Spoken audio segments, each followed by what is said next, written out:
அந்த சென்டிமெண்ட் சீன்ல ஒரு சின்ன பிரச்சனை. கல்யாணம் ஆன கையோட முதல்ல ஒரு விதவை கால்ல விழ எனக்கு இஷ்டம் இல்லை. மிஸ்டர் ராஜன், அது கடவுளோட முடிவு. நான் என்ன பண்ண முடியும்? கடவுள் முடிவை மாத்தணும்.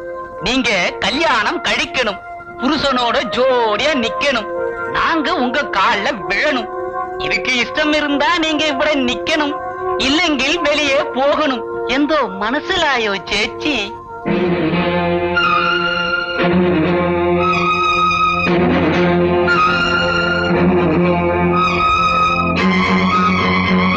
ஒரு நிமிஷம்.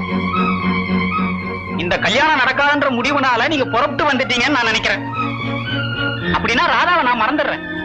ஆனா ஒரு சின்ன ஹெல்ப் பண்ண முடியுமா? அவ வயித்துல வளர்ற என் குழந்தைய மட்டும் நீங்க கலைச்சிருங்க.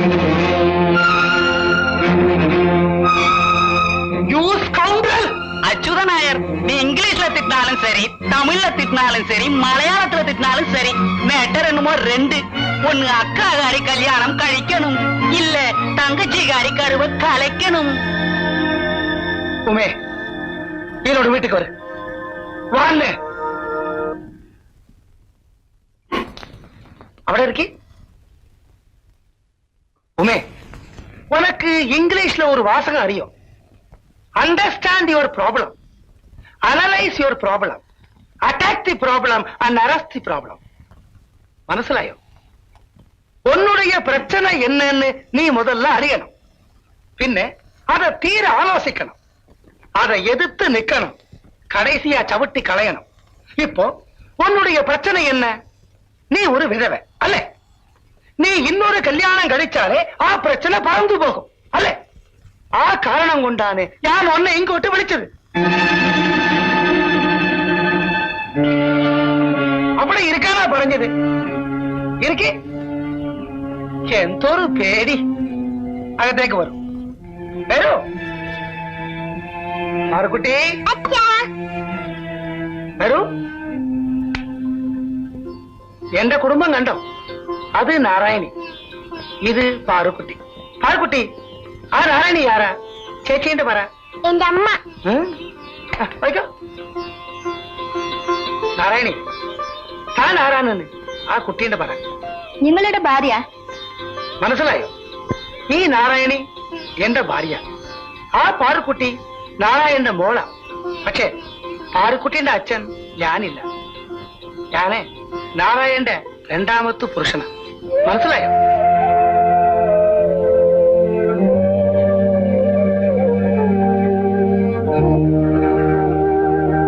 ഈ ആള് നാരായണന്റെ ഒന്നാമത്തെ പുരുഷൻ. ആയാള് മരിച്ചുപോയി. പിന്നെയാണ് ഞാൻ നാരായണനെ കല്യാണം കഴിച്ച്. കല്യാണ ചന്തയിലെ പശുവയും കണ്ണയും ഒന്നായിട്ട് വാങ്ങി. ഇന്ന് ഈ നാരായണിയ എന്റെ ലോകം, ഈ നാരായണിയ എന്റെ ഹൃദയം, ഈ നാരായണിയ എന്റെ ആത്മാ, ഈ നാരായണിക്ക് വേണ്ടിയാ എന്റെ ജീവിതം. ഉമേ, ഇന്നു നീ ഒരു പശുവാണ്, ഒരു കണ്ണുകൂടെ ഇല്ല. പിന്നെ എന്ത് പ്രോബ്ലം? കല്യാണം കഴിക്ക്.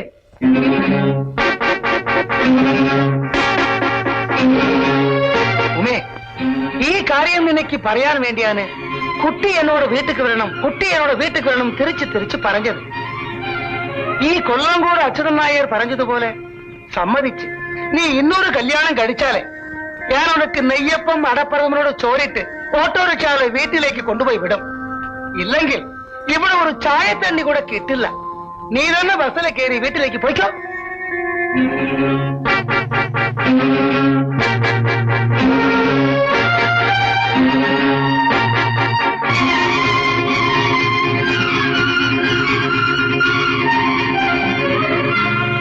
நான் என்னமோ நினைச்சேன், இந்த மலையாளி பக்கா ஜென்டில்மேன். நான்சென்ஸ். நீங்க கல்யாணம் பண்ணிக்கிறதும் பண்ணிக்காதும் உங்க இஷ்டம். அதவர் பொறுத்தவன் யாரு? இத காரணமா வச்சு உங்க தங்கச்சியை கல்யாணம் பண்ணிக்க மாட்டேன்னு நான் எப்படி சொல்லலாம்? இத உங்க தங்கச்சி வயித்துல குழந்தைய குடுக்கறதுக்கு முன்னாடி அவன் யோசிச்சிருக்கணும். நீங்க சாயங்காலம் கூட வாங்க, அவன்கிட்ட பேசி பாக்குறேன். சம்மதிச்சானா அவனுடைய அதிர்ஷ்டம், இல்லைனா போலீஸ் கிட்ட சொல்லி முட்டிக்கு முட்டி தட்டி உள்ள அனுப்பிச்சிடுறேன். Thank you sir, thank you. பாவம், மனசு உடைஞ்சிருக்கிற ஒரு விதவை பொண்ணுகிட்ட எப்படி நடந்துக்கிறதுன்னு உங்களுக்கு தெரியவே இல்லையே.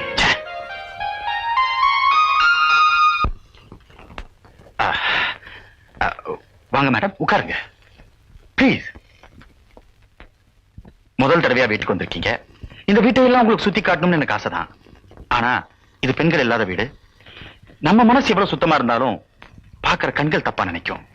அதனால வெளியில இருக்கிறவங்க பார்வையில படும்படியா நீங்க இங்கே உட்காருங்க. நான் 1 மினிட்ல ட்ரெஸ் சேஞ்ச் பண்ணிட்டு வந்துடுறேன்.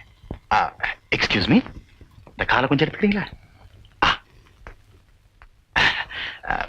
1 மினிட்ல ட்ரெஸ் சேஞ்ச் பண்ணிட்டு வந்துடுறேன். What a nice gentleman.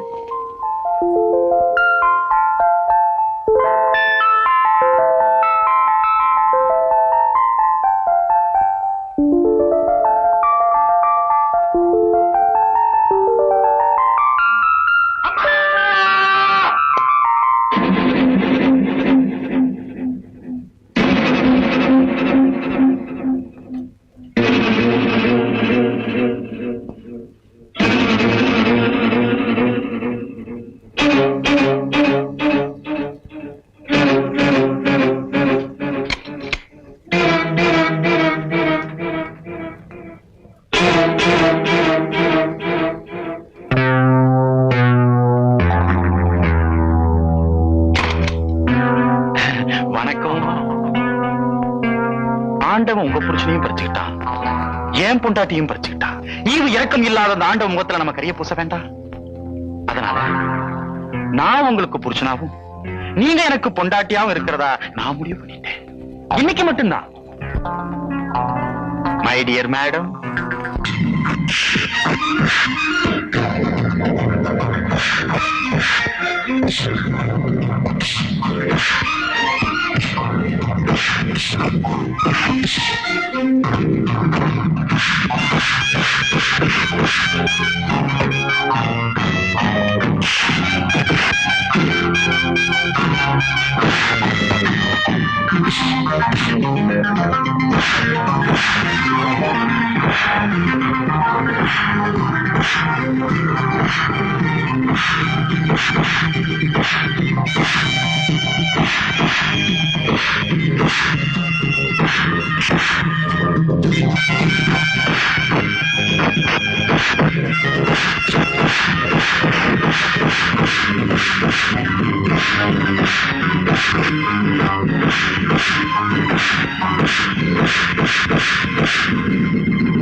ஆமா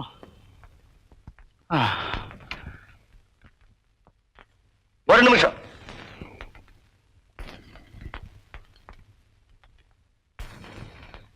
உங்க கழுத்துல மட்டும் ஒரு தாலி இருந்திருந்தா இவன் உங்ககிட்ட தப்பா நடந்திருப்பானா?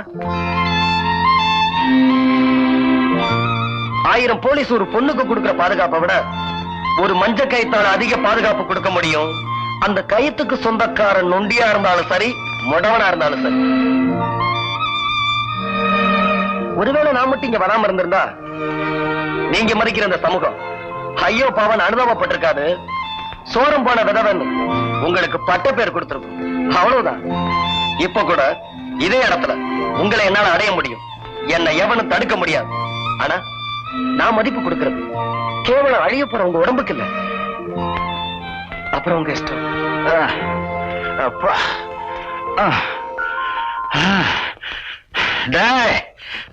நாளைக்கு ஆபீஸுக்கு வர உன் சீட்டை கச்சிறேன்.